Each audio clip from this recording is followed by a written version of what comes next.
Hi, everyone. I'm Christine Tulley, President and Executive Writing Coach at Sven Publish and Lead, and welcome to episode 193, Incorporating New Research. I had a question from one of our clients about how to manage all the citations of your work and how to do something with any sources that you find out about that are relevant to your work. So some of this is related to just scholarly reading practices and managing scholarly literature in general, like how you actually approach finding new sources and things that you need for your projects. But this is more you're going about your business and you find out about a source that you might need for something. What do you do? So I thought I would show this in this particular episode because this just happened to me. So if you are audio only, you don't need to see what I'm looking at, but what I'm showing on my screen is just a note from ResearchGate that popped up in my email. And so I signed up for ResearchGate and academia.edu a long time ago when those services were out, where you could actually notify those services what articles you were interested in, what research areas you're interested in. You could put in your own scholarly profile and all that. Honestly, I don't use either one of them right now to any great extent. I use Google Scholar much more when I'm looking around to find that kind of material, but I still get the email alert from ResearchGate and I still use them. So one of the things that I find really helpful is that you can find out if somebody cited your research, but then at least for me, maybe about 25% of the time to maybe half the time, that article is something I'd want to read anyway because it's linked to my research interests.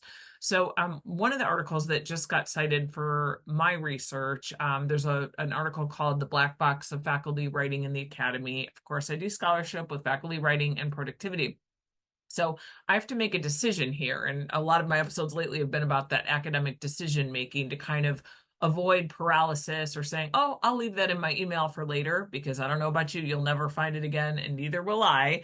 I know I just showed somebody my email box and they had a heart attack because I have 29,000 emails or something in there.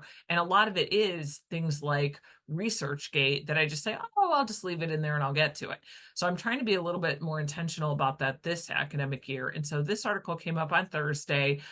So I did two things immediately to make sure I didn't lose it. The title sounded interesting to me. I was able in this email to read a little bit of the abstract and I could see, oh, this is something that I actually would want to get, because for me, what this article is about is kind of the secrecy around faculty writing. That's the whole reason I'm doing this podcast, is to say, like, here are some practices that you might use to keep it not a secret as we share information. So I know I want this article. So there are a couple things happen. When I found out about it, I happened to be at work. So when I am at work and I'm actually able to do something about it immediately, I like a good old fashioned print article. That is just me. I have the ability to print when I'm at work. So a lot of times to make sure I don't lose it and I have a better shot at reading it, I will actually print it, which is what I did in this case. One of the reasons why I print articles, and I've mentioned this a while back in a couple of episodes, is that I have time at the end of the day when I'm sitting in a school pickup line to pick up a middle school kid where I have nothing else to do and I don't want to waste it just scrolling email or Instagram or, whatever I'm doing. So a lot of times I'll just shut the car off since I have between 15 and 20 minutes and do my scholarly reading then. So a print article is much better for me to have because internet access is kind of uncertain in the pickup line. I don't want to read on the tiny screen of my phone anymore. So for me, a print article is great. So if I can, that is one of the best ways I make sure that I actually read something that I want to read. And especially if it's something that I know, oh, I could use that in the project I'm working on right now. So there's a couple other things that I will do. Let's say I find out about this and I don't know if I need it, but it looks interesting. There's a couple ways that I will approach this. One of the ways in my email, you can't see this on my screen, but I have a folder just for, things I might want to read. I have a funny name for it. I can't remember the name of it because I can't see my screen at the bottom. It does something like, I don't know, like, intelligence or something like gathering intelligence. I can't remember what I called it, but I will sometimes just drag the email into that folder and then it's there. I don't know if I'll ever use it again. I would estimate I might go back and read 10 to 15 of these emails because there's something about that article that interests me, but not enough for me to immediately take action and get it. So one of the decisions that you'll probably hear from this episode then is I really decide in the moment, do I want this and do I want it right now? Those are two questions I ask myself immediately. So in my case, for this article about the black box of faculty writing, yes, I wanted it. And yes, I wanted it right then because I am finishing off a project where I am talking all about the hidden culture of faculty writing, and we need to talk about it more. So this is a September 2024 article. It's a very timely citation. It will be most likely my newest citation because it is September 2024 when I'm recording this episode. So, do I need this? Do I need it right now?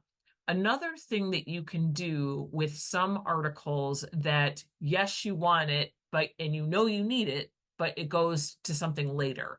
I'm not showing this on the screen, but one of the things I will do is, let's say I know I have a conference presentation coming up in 2 months. I'm not working on that conference presentation, but I know I want to read this article before I do that conference presentation. One of the ways I keep track of that is I keep my projects in Asana. I've talked about this on many episodes. I'll put a link in the show notes. I have a project for that conference presentation. So one of the things I will do, one of two things, if I have the time right then and there, I will go get the link to the article and drop the link into that Asana project. I can make that like a task to look up that article. If I don't have time in that way, I will often take a quick screenshot and dump the screenshot into that project where I can attach files.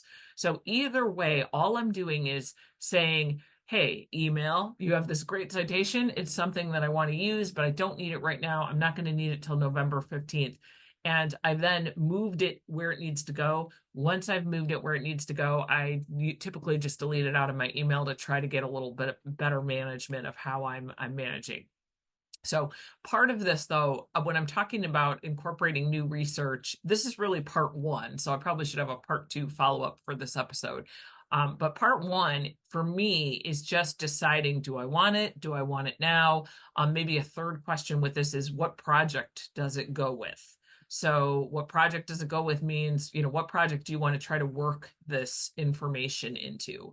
And by incorporating the research, if you're trying to get any new research, sometimes that means you're just going to have a parenthetical citation.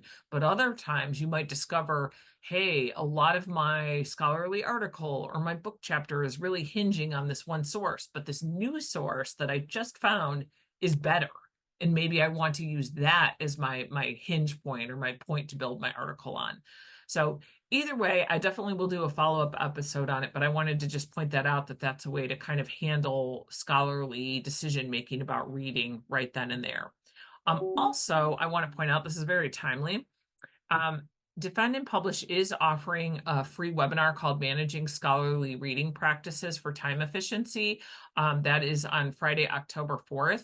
Right now, it's about half full. So, and probably by the time of this episode, it will get very, very full. So I encourage you to check that out and register for it. Also, I would say if by any chance you're not able to get into one of our workshops or webinars because they've been getting very popular, please don't hesitate to just email me at Christine@defendpublishlead.com, and you can talk with me directly and see if you can get a seat. Lots of times I can make room. Every once in a while I can't, but a lot of times I can make room for an extra person. So just because it's full, don't try to hide and say, oh, I don't want to, I don't want to, bother them about getting in. A lot of times we can let you in. Also, I want to announce that starting in September, we started offering job hunting workshops. This is already underway for Defend, Publish, and Lead. However, if you have not found that workshop or you're just hearing about it right now on the podcast and you really want to be in it, it is a 4-week series where we look at job documents, including a CV, a cover letter. We decode academic job search ads and figure out, well, what kind of letter would be best for this school? We also talk a lot about how to handle any kind of DEI language that you want to have inside your cover letter or your statements and things like that. In past years, we've had separate diversity, equity, and inclusion statements because universities have asked for those, but now some universities are forced either by state governments or by other areas of the institution to not necessarily ask for that, but some of them still want that, as you can tell from the job ad. So we talk a little bit about that because the culture is a little bit different now for doing an academic job hunt, but also things like decisions about what materials to send, how to present certain materials in the best light for certain positions, which you can only figure out from looking at the job ad, but also looking at the institution through kind of a researcher lens about how to find some of those things. So if you're hearing about this and you're saying, I really want that workshop and I did not get in, just contact me directly. It's the September boost is what we're calling it. And what can happen is you can get the recordings from past sessions if you just want to do a late registration for it. So we're happy to do that. Also, I mentioned on all of our past episodes, or most of them, that the Textbook and Academic Authors Association is my only sponsor for this podcast. They just put out a call for papers for their upcoming online summer conference. So if you're interested in submitting a proposal to them, I'd encourage that. It's a great conference. I've gone to it before, and I'll be submitting a proposal. So that will be one of the things that I'll be working on during September. So hopefully the strategy helped, and happy writing this week.